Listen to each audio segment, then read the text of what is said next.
Jonah. It's Jonah! Right? Last night, dude, the premiere was just sick, and the response this morning from people who were there was just unbelievable. Funny movie. It's not coming out until June 4th, but we welcome you into the studio this morning, Jonah Hill. Thanks. What's up, dude? Woo! The movie you're talking about is called... What is it called? Get Him to the Greek. Yeah. And, dude, I thought it was originally, when I first saw the title, it was something about fraternities. Right. Give the rundown of what the movie's about. The movie Get Him to the Greek, I play a record executive, like a young, ambitious record intern, executive kind of guy on the way, trying to make his way up, and he has this idea to, I work for Puff Daddy, Sean Combs in the movie, and I have this idea to do a 10-year anniversary concert for my favorite rock star, Aldous Snow, played by Russell Brand. And he's sort of off the wagon and crazy and insane and sort of a has-been a little bit. And then we want to resurrect his true rock stardom. So Puff Daddy sends me to London. I have 72 hours to get him from London to the Greek Theater in Los Angeles, which is a famous theater in Los Angeles. And you know, every possible thing that can go wrong basically goes wrong. It was non-stop. It was non-stop. At the beginning of the movie, it just kicked off and didn't stop. I mean, there was no slow parts, and Diddy, I was surprised how funny he was. He's hilarious in the movie. Yeah. Did you have to call him Diddy, or is he a professional, so it's Sean Combs? Well, he got my phone number while I was making Funny People because he wanted this part really bad. And, you know, we had to have him come in and audition because there was a lot of good actors up for the part. And he really wanted it, so he flew himself out to LA, he auditioned, and he just earned it. He was so funny, he was the funniest guy who auditioned, and then so right off the bat I was like, you know, you have like 12 names, like, what do you want me to call you? You know, Puffy or Diddy or Sean. Dirty Money. He's Dirty Money, yeah. He's just like Sean, so I call him Sean, and sometimes I'll call him Puffy or something, I don't know, it's... Taking it old school with the puppy. Whatever, yeah, you know, whatever mood you're in. Right. Do you automatically hit it off perfect with most people you do movies with? Because it seemed like chemistry last night between you and Russell was just amazing. Yeah, I think, you know, well, I think Russell Brand and I were in Forgetting Sarah Marshall, and the director, Nick, who directed this film, I think he really liked our bizarre, funny chemistry, and so he wanted to make a movie starring the two of us. And... yeah, I think we have a really interesting chemistry. We're obviously very different, but we get along really well. He's an awesome guy, and there's something about the two of us together that's just really funny and weird, you know? It was awesome. And the Q&A last night, if you weren't at the premiere, it was you guys together. And I was saying to my wife as she was sleeping last night, and I woke her up, I got home, and I said, it's crazy to see normal people in public when there's funny people out there, but when you get guys like you that are just head and shoulders above, when you guys are flowing, and it was just basic improv, you guys going back and forth, taking questions. It's just one of those things, everybody's sitting at the edge of their chair because you guys are hilarious together. Oh, thanks. Right, and it showed on the film, and it showed just in person when you guys were answering the questions, so good job. I appreciate that, thank you. It's true, yeah. It's very true. We got any questions in the studio? Yeah, okay, so you guys, all location, right? Because the film takes place, we kick it off in London, you go to New York, you go to Vegas, you all film those on location? Los Angeles, yeah. Right. Yeah, we went everywhere, so it was a very, you know, the one thing I'll say about the movie, there's like a really good energy to it. It's very fast-paced and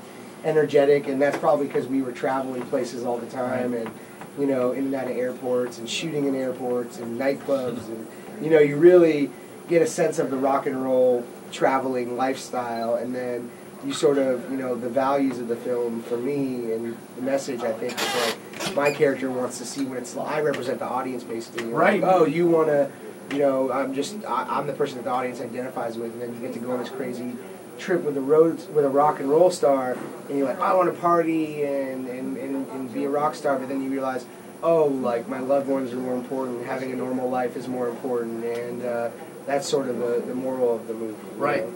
And it came across good and didn't get corny.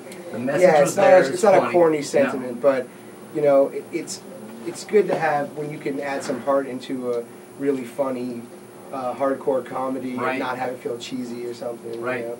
Well, we got you for a few more minutes. Jonah Hill in the studio. Get Him to the Greek. Last night, the premiere. June 4th, it opens to the public. We're going to talk to you a little bit more coming up. Got some questions, if you don't mind us answering, from like Facebook and some emails and stuff like that. Listeners want to ask you. So we'll be right back. Jonah Hill in the studio on KFRX. Do you ever get tired of just traveling nonstop?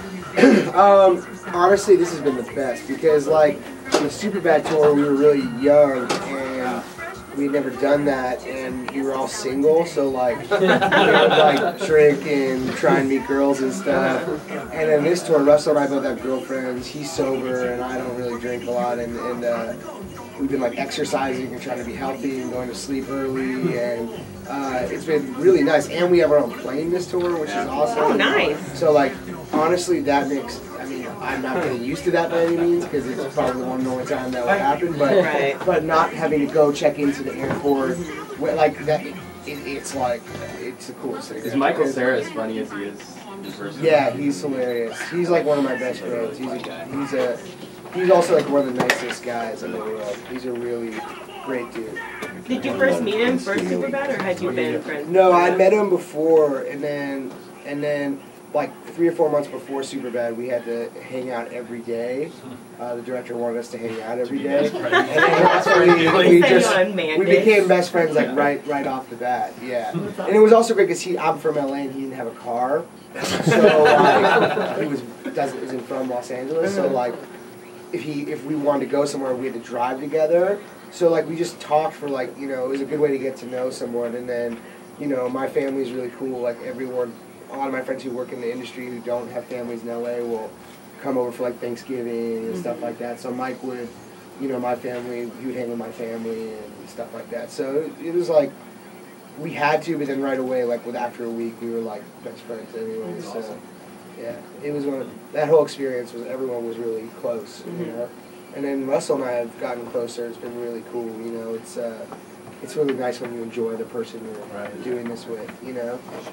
It was nice to have that interaction. We're glad you guys did that in Nebraska. So that was so fun. That was a great Q&A. We had an awesome time. Yeah, except for that one question. What do you think that girl, if you were there last night, some girl, and Lindsey, if you do the best impression, if we did a Q&A, the place is packed at the Ross, and they're answering, and you know, Russell had his microphone stuck to his face and just being silly, and Jonah's answering some questions. The question comes from the top of the crowd, says what? Well, she starts with, are you guys worried? Russell cuts in, of course, you guys make jokes, funny, whatever. Worried that there's not going to be a market for this kind of movie in the future. Right. And I don't. And we all laugh, like, you know, what people don't like to laugh. We're not going to like comedies anymore. Obviously, that's not going to happen. I think she meant something deeper, like she wanted to be that person with the intellectual question, not just the. Where'd you get your roots or whatever. I mean, I thought it was funny. great because it like helped us. It gave us something to like make jokes about. Right. You know. Right.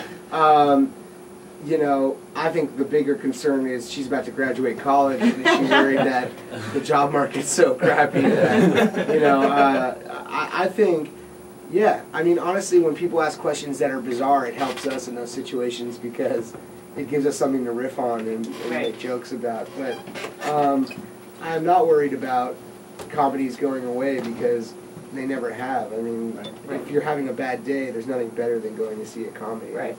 As long as it's good comedy, which your movie obviously is. Oh, well, thanks. Yeah. So funny. Question. Yeah, speaking of just like riffing on stuff and going off the top of your head, in this movie and maybe in Superbad too, how much of the movie is you improvising, or how much do they let you, and how much do you like to do that? Quite a bit is improvised. We do a lot of improvisation because you just kind of want to explore every possible joke and leave no stone unturned and sort of get, you know, when they're editing the movie, you want them to have as many options as possible. And all the people I've ever worked with are extraordinarily encouraging of that, you know, and I don't think you hire me just to read lines. I think it would be you'd be wasting your money, I think. Does it help that you guys are kind of all buddies? Like Jason Segel, one of the writers, and the producer, and does it help that you feel like you have more leeway because they know you and they know your comedic ability and you can push it a little bit farther? Yeah, well, I think you all create the character together, and then you know, I'm the one who has to play the character, and you know, as long as you can improvise in character and in story and make sure it fits in with the scene that you're doing, and that's a really intricate skill. So when someone improvises and it's just them as themselves or having nothing to do with the story or the scene, it's a negative thing. But if you can improvise in character and to help the story go forward and do it within the scene, then it really helps because there's jokes and elements to a scene that they weren't thinking about when they were writing it. You know.